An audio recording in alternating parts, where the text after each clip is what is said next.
Mr Topsy Turvey. Mr Topsy Turvey was a funny sort of a fellow. Everything about him was either upside down or inside out or back to front, topsy-turvy in fact. It was all very extraordinary.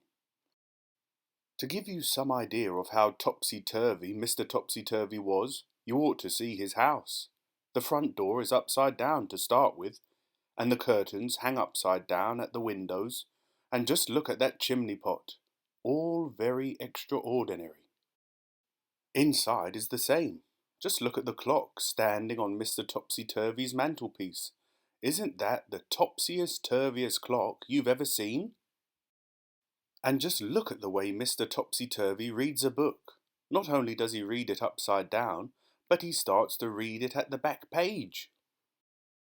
And just look where Mr Topsy Turvey puts the stamp when he sends a letter to somebody.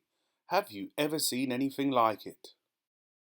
Now, this story is all about the time Mr Topsy Turvey came to the town where you and I live. Nobody is quite sure how Mr Topsy Turvey got there or where he came from, but he did arrive because somebody saw him getting off the train. The trouble was, he did it in a topsy-turvy way and got out the wrong side and fell onto the railway line, which really isn't all that surprising, is it? When he'd picked himself up and managed to find his way out of the station, Mr Topsy Turvey went to a hotel to find a room to spend the night. The hotel manager tried not to smile when he saw Mr Topsy Turvey walk into his hotel, carrying his suitcase upside down and with his topsy-turvy hat on his head. "Good afternoon, sir," he said. "Can I help you?"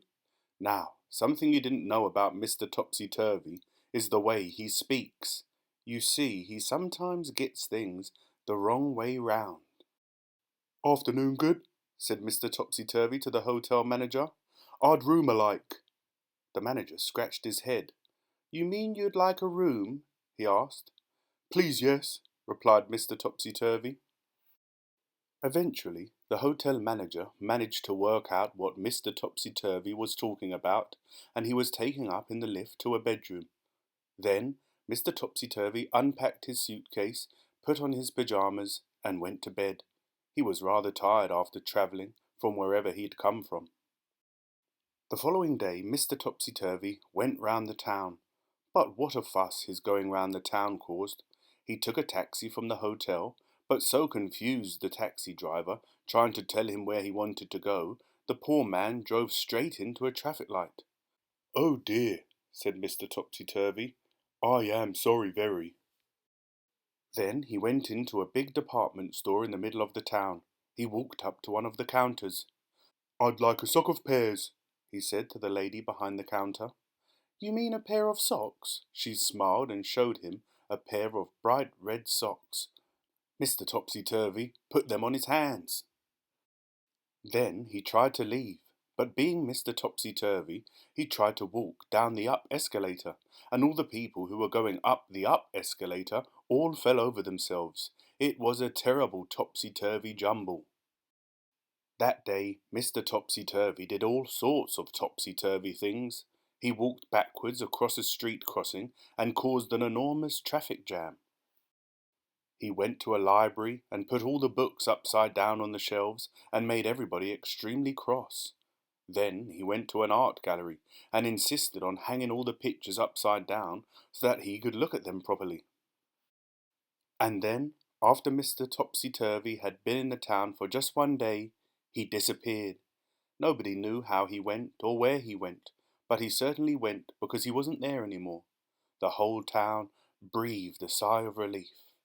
But what the town discovered, even though Mr Topsy Turvey had left, was that everything was still topsy-turvy. "Read all it about," shouted the newspaper sellers instead of shouting, "Read all about it." "News is the here," said the television newsreader, instead of saying, "Here is the news." "Morning good," people started saying to each other when they met, and do you how, instead of how do you do.